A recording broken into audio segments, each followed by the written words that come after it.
বর্দার এবার একেবারে আটঘাট বেঁধে নেমেছে।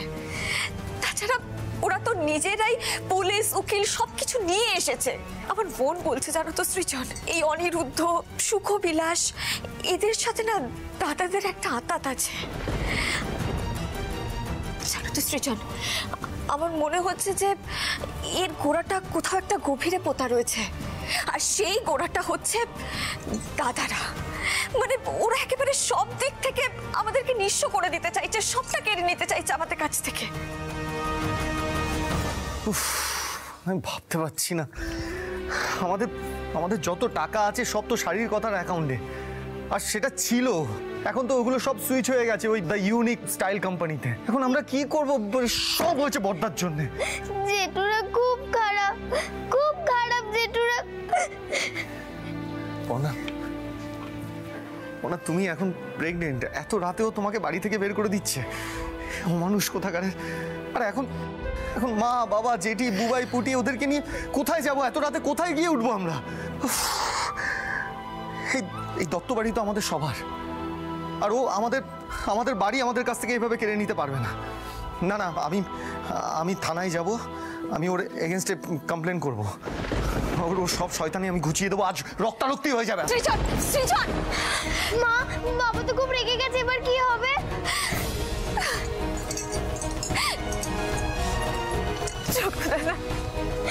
চকু দাদা, তুমি আমাদের রক্ষা করো চকু দাদা। আমরা এখন এত রাত্রে কোথায় যাব, কি করব কিচ্ছু জানি না। শুধু এইটুকু জানি, তুমি যদি আমাদের সঙ্গে থাকো তাহলে নিশ্চয়ই কোনো না কোনো একটা উপায় বেরিয়ে আসবে। তুমি আমাদের রক্ষা করো চকু দাদা। দেখো যা হওয়ার তা তো হয়ে গেছে, কিন্তু তুমি দেখো আর যেন নতুন করে কারোর কোনো ক্ষতি না হয়।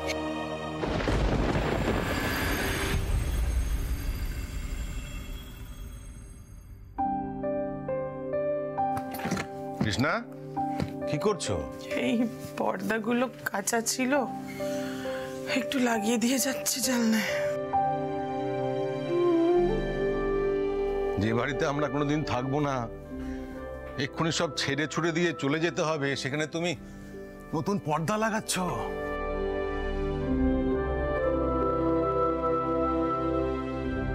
বিয়ের পর থেকে তো এই বাড়িটাতেই থেকে গেলাম বাবুর বাবা। এই বাড়িটার সঙ্গে সঙ্গে আমাদের সম্পর্কগুলোর বয়স বাড়লো। আমার নিজের মা বাবা তো সেই কবেই চলে গেছে বলো না। এখন নিজের বলতে তো ছিল শুধু দাদারা আর এই দত্ত বাড়িটা। কিন্তু বাবা, মেয়েদের তো নিজের বাড়ি বলে কিছু হয় না বলো। দত্ত বাড়িটা আমার ছিল বাবুর বাবা।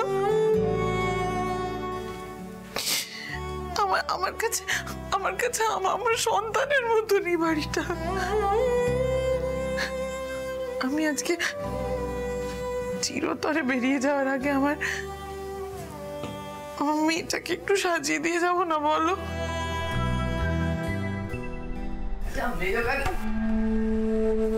ও বাবা, এখানে তো ড্রামা শুরু করে দিয়েছো তোমরা। আচ্ছা মেজো কাকি, এটা কি ন্যাকামি হচ্ছে বলো তো? আমি তো বুঝতে পারছি না। তোমাদের এসব নাকি কান্না কাঁদতে তো যাও নাই, বাড়ি থেকে বেরিয়ে গিয়ে করো না। তোমাদের কিন্তু অনেক সময় দেওয়া হয়ে গেছে এসব মালপত্র গোছানোর জন্য, আর সময় দিতে পারছি না। এবার কি হবে বলো তো মেজো কাকি? ওই যে আমি ছেলেগুলোকে নিয়ে এসছি না, ওরা ওই মালগুলোকে একেবারে ছুঁড়েই বাড়ি থেকে ফেলে দেবে। তোমাদেরকে না হিচড়ে টানতে টানতে এই বাড়ি থেকে বের করবে। আচ্ছা মিচকা, এই ব্যাপারটা যদি হয় তাহলে কি এটা তোমাদের জন্য খুব একটা সম্মানের হবে বলো তো? নামতে নামতে কোথায় নেমেছিস তোর কোনো ধারণা নেই অয়ন। তুই একটা পিশাচ হয়ে গেছিস, পিশাচ। অবশ্য বাপ বেঁচে থাকতে যে বাবা শ্রাদ্ধ করে তার থেকে এর চেয়ে বেশি কিছু আশা করাই ভুল।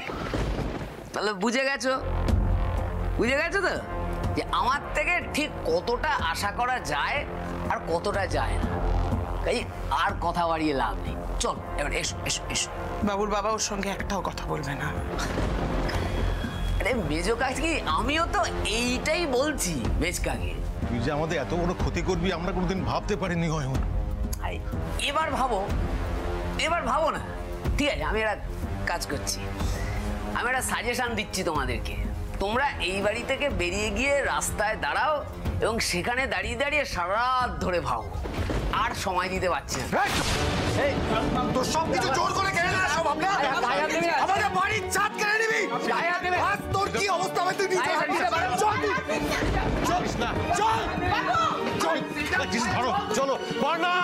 বর্ণা শিগগিরি এসো, বর্ণা শিগগিরি এসো। বাবু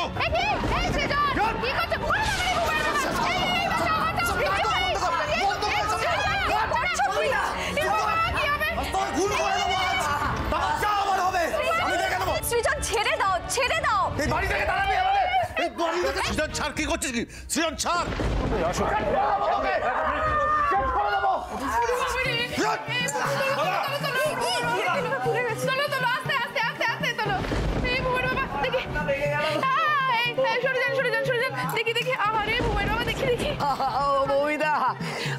হাতটা এইবার একেবারে ভেঙে গেছে।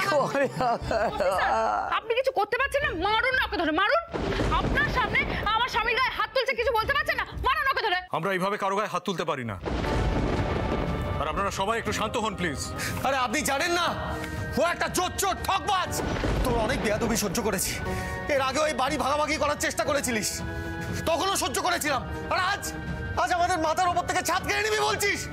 কিরে অনেক বড় হুনু হয়ে গেছিস না তুই? অনেক বড় হুনু হয়ে গেছিস। হ্যাঁ হয়েছি। কি করবি তুই? কিচ্ছু করতে পারবি না। তোর এত বড় সাহস, তুই পুলিশের সামনে দাঁড়িয়ে আমার গায়ে হাত তুলিস? জানিস আমি চাইলে এক্ষুনি ওনাদের সঙ্গে তোকে থানায় পাঠাতে পারি, জানিস? না,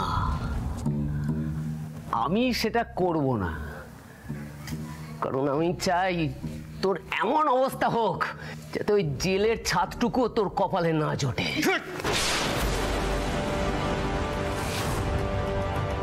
আচ্ছা মমিতা, এই দত্তবাড়ি নিয়ে ওদের গর্বের শেষ ছিল না, তাই না?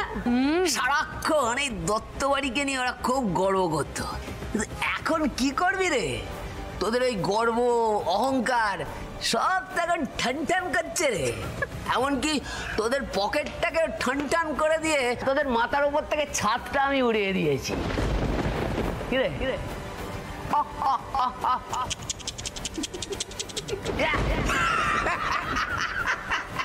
তোদের যা পাইস করে রে।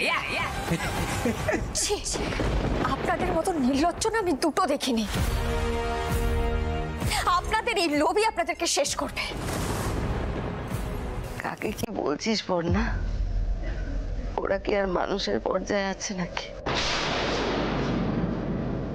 শয়তানের জন্ম দিয়েছে একটা, শয়তানের। বিয়ের পর যখন এই বাড়িতে এসেছিলাম তখন ভেবেছিলাম নাতি পুতি নিয়ে সংসার করব, পুতিদের গল্প শোনাবো। তারপর যখন উপর থেকে ডাক আসবে তখন নাতি পুতিদের কাঁধে চড়ে এই দত্ত বাড়ি থেকে একেবারে বেরোবো।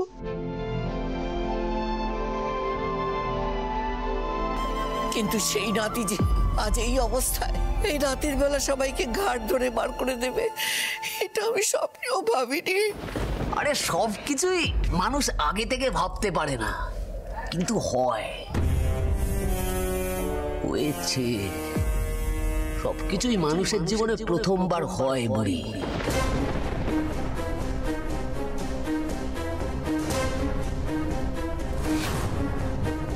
বাবা, এই বন্দুকটাও কি সঙ্গে করে নিয়ে যাচ্ছ? ও ও ও ও ও মানে এখন তো বন্দুকটা নিয়ে যেতেই হবে, মানে তোমাদের মাথার উপরে ছাদ নেই। এবার দেখো তোমার এই গুন্ডা নাতি লোকের মাথায় বন্দুক ধরে যদি কিছু একটা করতে পারে। দেখো দেখো দেখো, পুরি এই কষ্টটা না পেতে হতো না যদি প্রথম থেকেই আমাদের গুরুত্বটা দিতে দেননি। কুবের বাবা মনে আছে আমাদের কিরকম ঘাড় ধাক্কা দিয়ে দত্তবাড়ি থেকে বের করে দিয়েছিল?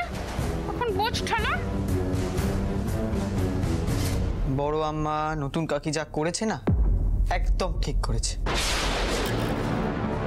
তোমরাই যে আমার মা বাবা, আমি মনে রাখতে চাই না। ভুলে যেতে চাই। চুটিয়ে তোমার মুখ ছিঁড়ে দেবো জানোয়ার। বেরিয়ে যাই বাড়ি থেকে এক্ষুনি। যা।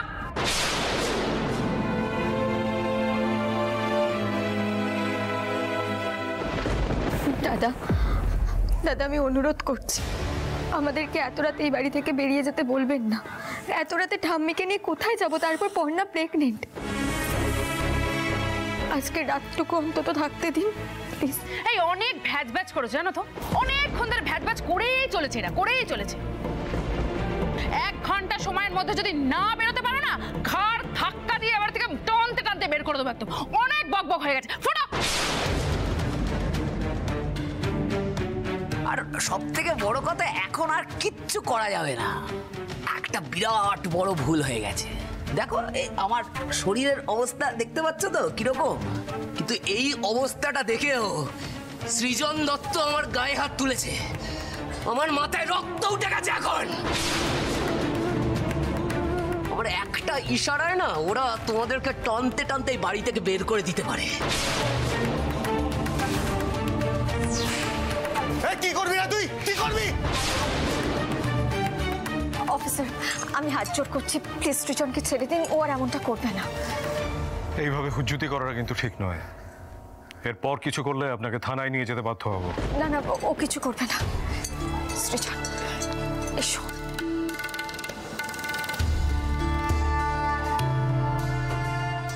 বড় খোকা, আজকে আমি মা হয়ে তোদের অভিশাপ দিচ্ছি, তোরা কেঁদেও কুল পাবি না। তোদের এমন অবস্থা। আরে আর কতবার এই কথাটা বলবে বলো তো? শকুনের অভিশাপে গরু মরে না মা। কাজে তোমাদের অভিশাপে আর কিছু হবে না। তোমরা বরং এখন এসো এসো এসো এসো। সৃজন, পর্ণা, আমার আর ভালো লাগছে না। দেখ, যখন বেরোতেই হবে চল চল বেরিয়ে পড়ি। কিন্তু এত রাতে আমরা যাব কোথায় সেটা তো ভাবতে হবে। হাতে তো তেমন টাকা পয়সাও নেই, কি করব কিছুই তো বুঝতে পারছি না। হে ভগবান। বড় আম্মা, আমরা আর কোনোদিনও এই বাড়িতে থাকতে পারবো না, না কোনোদিনও না। হ্যাঁ হ্যাঁ, তাই তাই। তোমাদের সবার অবস্থা দেখে যা মনে হচ্ছে রাস্তায় গিয়ে দাঁড়ানো ছাড়া তোমাদের আর কোনো গতি নেই। কি বর্ণা?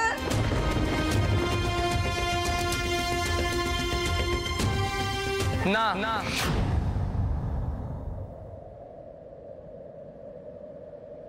না আনন্দা, কেউ রাস্তায় গিয়ে দাঁড়াবে না।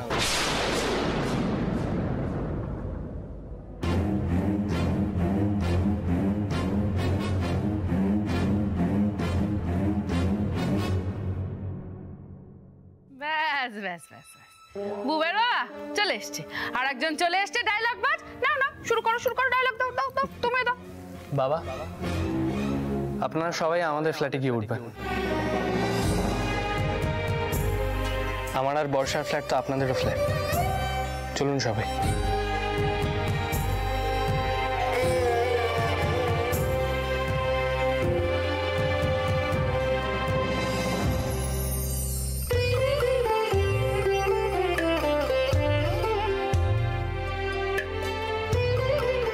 সৃজন চলো,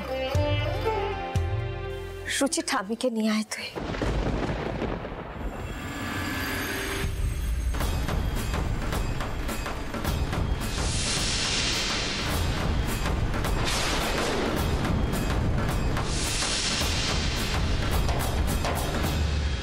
বাবা, এখনো ডায়লগ দেওয়া বাকি আছে পর্ণা তোমার? এখনো যে আরো কি কি বাকি আছে সেটা তো সময়ের সাথে সাথে আপনারা বুঝবেন। আপনারা এত কিছু কার জোরে করছেন সেটা আমি জানি না, ওই সুখ বিলাস কি সেটাও আমি জানি না। তবে একটা কথা আপনাদের সামনে দাঁড়িয়ে আমি বলে যাচ্ছি, আজ যে পাপ আপনারা করলেন এর ফল আপনাদেরকেই ভোগ করতে হবে।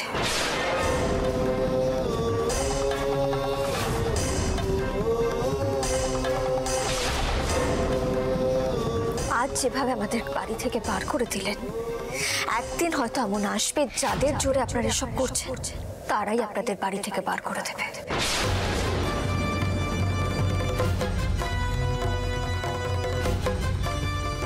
আমি আমার আগত সন্তানের দিব্যি করে সবার সামনে দাঁড়িয়ে বলে যাচ্ছি, এই দত্ত বাড়ি আমরা ফেরত নেবই।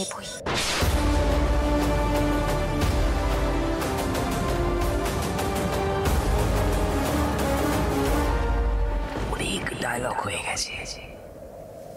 টাটা।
বিধির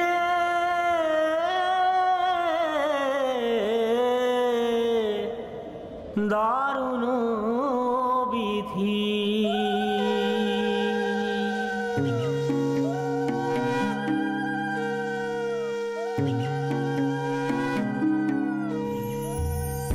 থাকবে না রে থাকার যে নয় চোরা বালির ঘর লিখে রেখেছিল বিধি ভীষণ ঘূর্ণিঝড় লিখে রেখেছিল বিধি ভীষণ ঘূর্ণিঝড় বিধি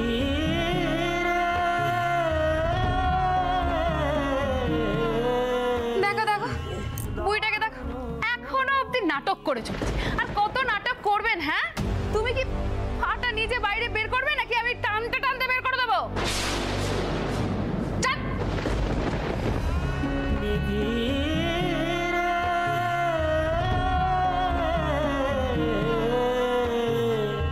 দারুণ বিধি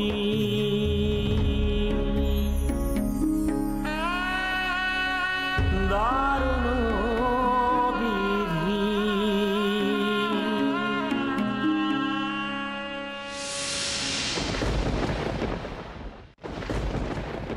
ব্যাস, আমাদের দায়িত্ব শেষ।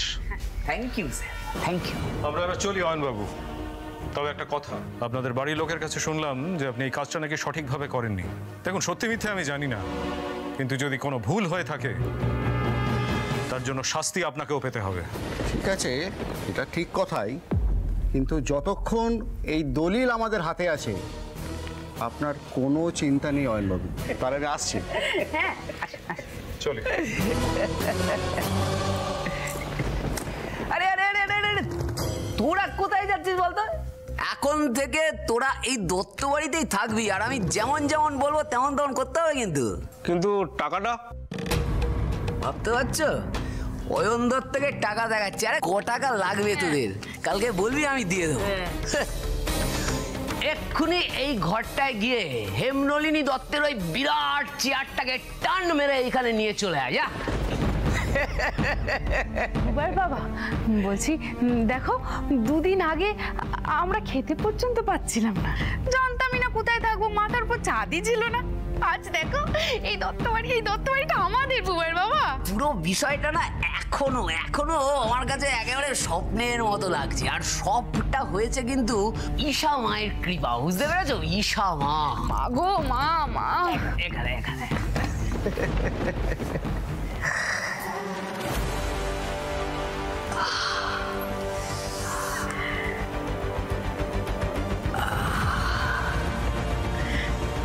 এখন থেকে আমি রাজা।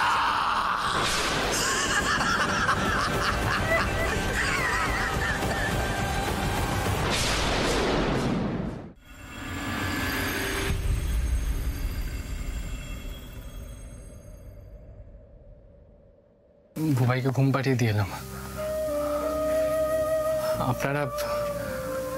আপনারা ঠিক মতো কেউ বুঝতে পারছেন না, তাই না?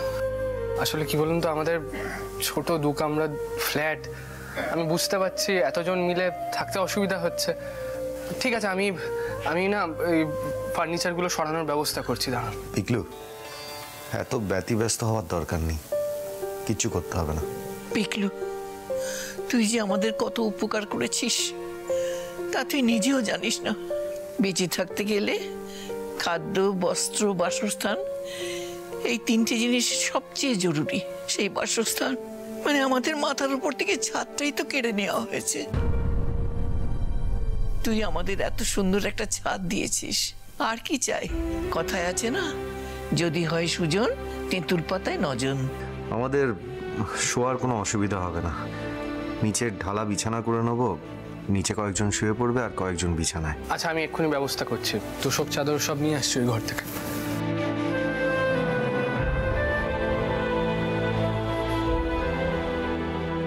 কৃষ্ণা, দেখছো পিকলুকে? তুমি একদিন এই জামাইকে মেনে নিতে পারোনি। সেই জামাই আজ যখন অয়ন আমাদের বাড়ি থেকে তাড়িয়ে দিল কুকুর বেড়ালের মতো, আমাদের মাথার উপর ছাদ দিল সেই জামাই। জামাই সত্যি ছেলে হতে পারে।